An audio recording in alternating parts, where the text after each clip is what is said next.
Sekretaris daerah memasuki lapangan apel barisan disiapkan.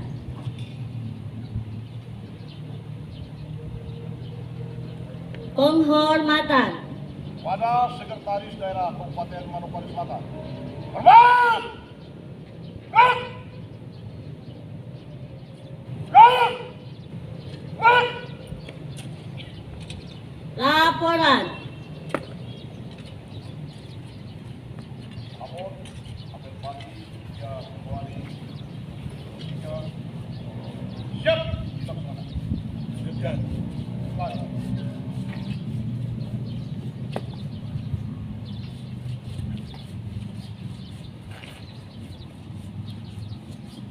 Amanat. Untuk amanat diserahkan. Tepat! Gerak! Beraktivitas di pagi hari ini. Hari ini sudah tanggal 3. Untuk rutinitas kita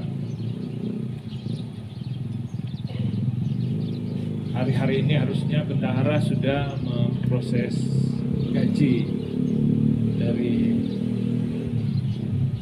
semua PNS.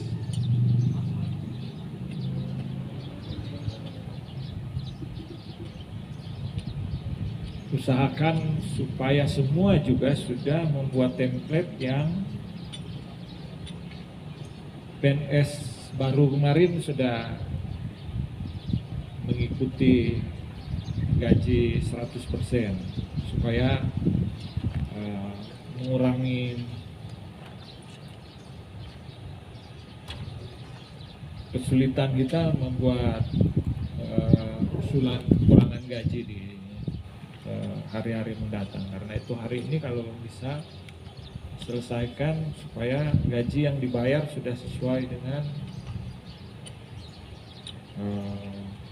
gaji dari 100%. Berikut untuk beras, sudah ada berapa kali pertemuan dan kita mau kembalikan akan memotong beras dan akan diserahkan oleh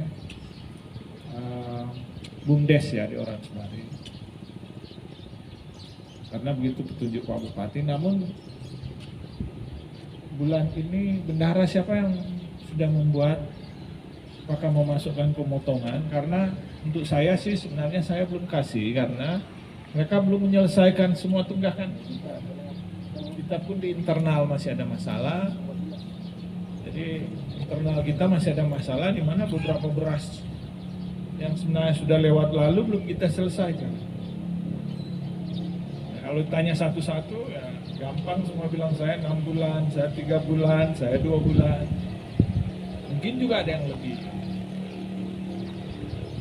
Sementara BUMDes yang juga menyerahkan beras ke kita juga masih ada tunggakan beras yang dia belum serahkan. Jadi ada juga tidak tertipan di situ. Jadi saya bilang juga kalau ada pengadaan harusnya kalau yang tidak tertib semua ditegur dulu. Jadi ditegur, jangan selalu kita proteksi, kita beri kemudahan-kemudahan padahal mereka sendiri ada masalah. Jangan kemudian masalah di sana ketemu dengan masalah kita, terakhir orang sendiri yang beribut. Di grup WA-nya kita rame dengan cerita beras itu karena awalnya saya sempat perintah sampaikan ke Pak Bupati, sudah kita orang terima duit itu 10.800 itu per kilo. Kalau kita tidak terima beras ya kita juga nggak suka. Ya. Makanya kemarin saya sempat bilang masukkan saja di gaji nanti kita beli beras. Di seluruh bagian lain dari Papua dan Papua Barat dan itu sudah nggak dipotong beras. Jadi semua diuangkan. Tinggal kita yang karena merasa bahwa berbahaya kalau pegawai kita bawa semua duit. Terakhir anak-anak di rumah tidak ada beras. Jadi itu sebenarnya pemikiran. Untuk honorer sesudah PNS dibayar, proses gaji. Dan proses gaji sesuai dengan yang kita sudah tanda tangan ya. Siapa yang sudah tanda tangan perjanjian kerja? Saya rasa baru tanda tangan puskesmas. Yang kemarin kita sudah mulai ya secara simbolis di hari Senin. Yang lain lanjutkan ya. Karena kalau sudah banyak sampai di meja saya, karena di bawah harus sekda ikut tanda tangan. Itu perjanjian kerja itu dimaksudkan agar kita mengikuti semua pola, mengikuti aturan bahwa didahului dengan perjanjian kerja.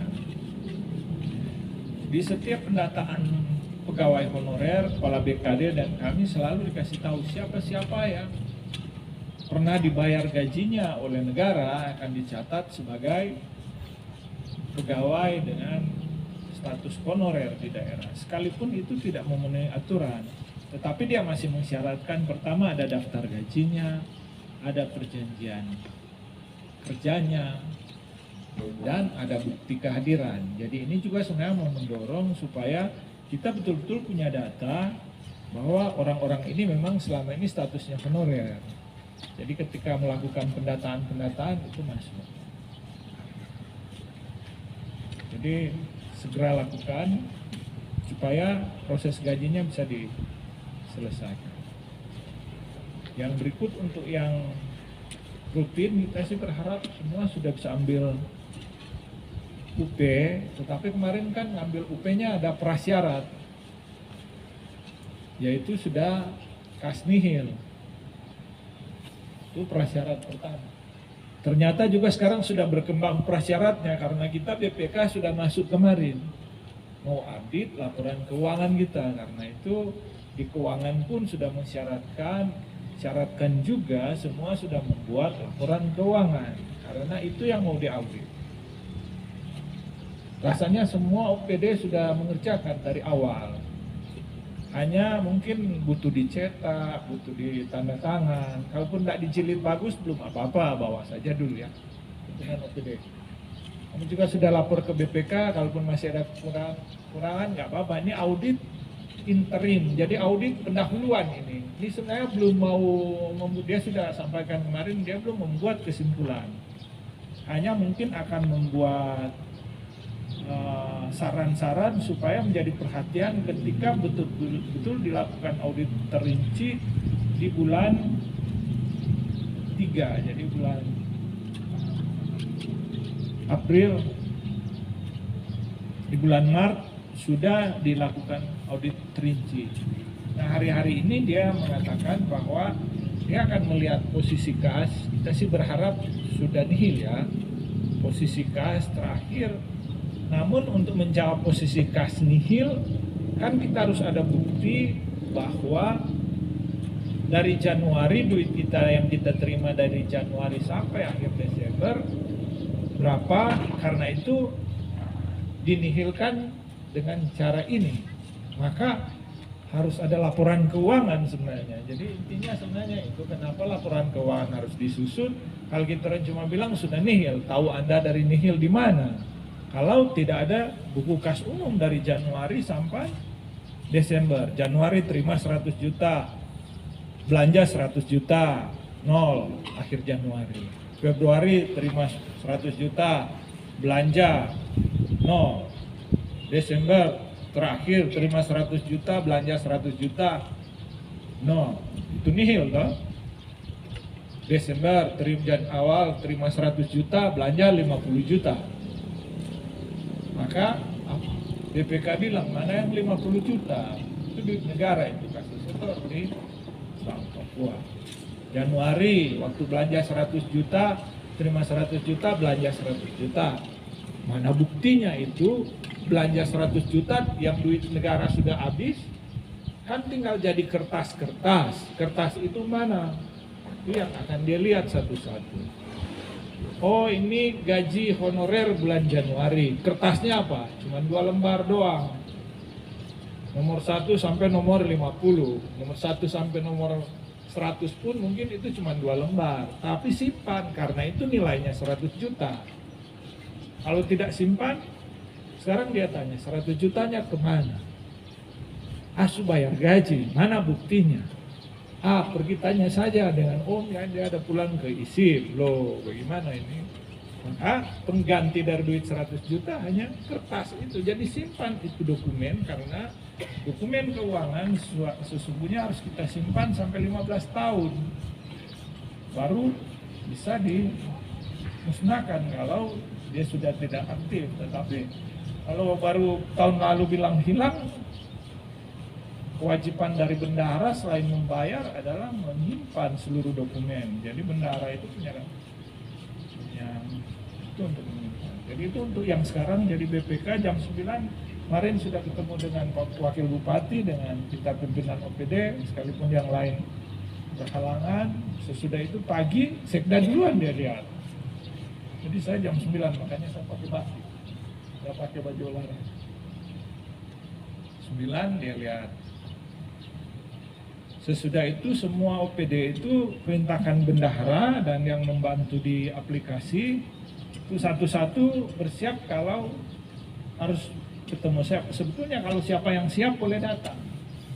Bagi kita yang aktif, jangan dia yang cari-cari. Yang kita bawa itu pertama laporan keuangan yang kita sudah print, yaitu ada LRA, neraca, LO, LPE, dan CALK. Kita bawa. Sesudah itu bawa dokumen-dokumen dulu yang kurang pernah kasih tahu. Register SP2D, berita acara penutupan kas, rekening koran, kemudian bukti-bukti fisik yang tadi. Daftar gaji dan pembayaran. Kalau gaji kan kalian semua cuma bayar gaji yang paling banyak. Gaji PNS maupun gaji honorer. Kalau bisa juga yang gaji PNS, karena saya sendiri sudah menandatangan gaji PNS karena transfer. Harusnya itu juga ditandatangani untuk menunjukkan kita disiplin. Gaji honorer, kemudian belanja-belanja ATK kan ada. Belanja ATK perjalanan, dia sudah tekankan kemarin perjalanan. Perjalanan ini sering jadi temuan. Jadi orang pergi ke Jakarta karena di DPA kita 8 juta itu tiket, pulang-pulang langsung kasih bendahara 8 juta bayar. Sementara kalau tiketnya cuma 3 juta pergi, 3 juta pulang, maka 6 juta saja. 2 juta itu kembalikan ke bendahara.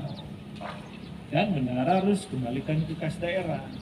Ini yang dia sudah tekankan kemarin. Begitu juga dengan biaya penginapan. Kalau tidak nginap, maka hanya boleh membawa 30%.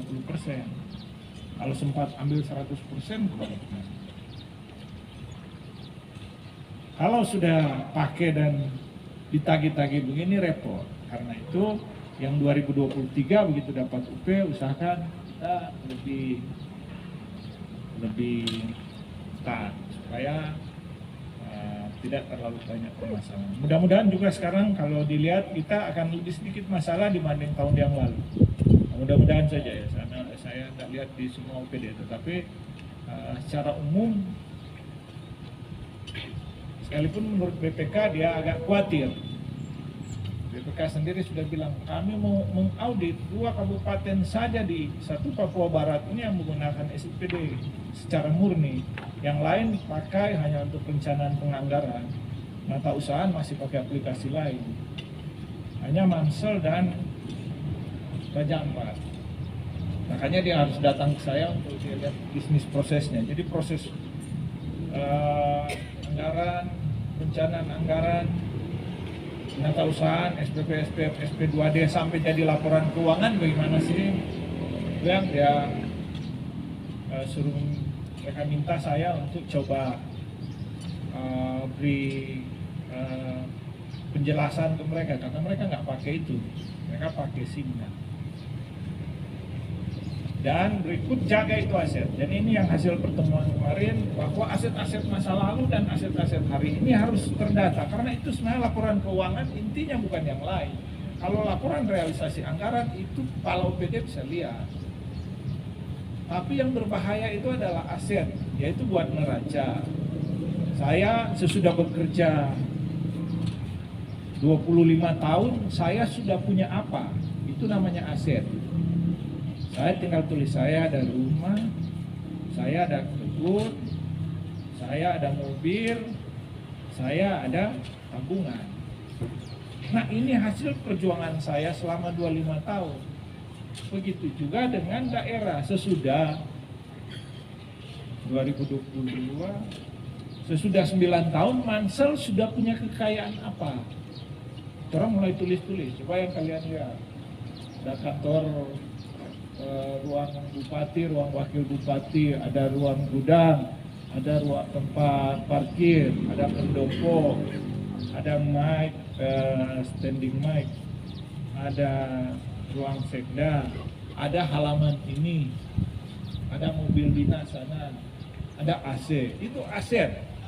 Sama dengan yang saya perjuangkan selama ini. 25 tahun saya ada tanah, ada mobil, ada rumah.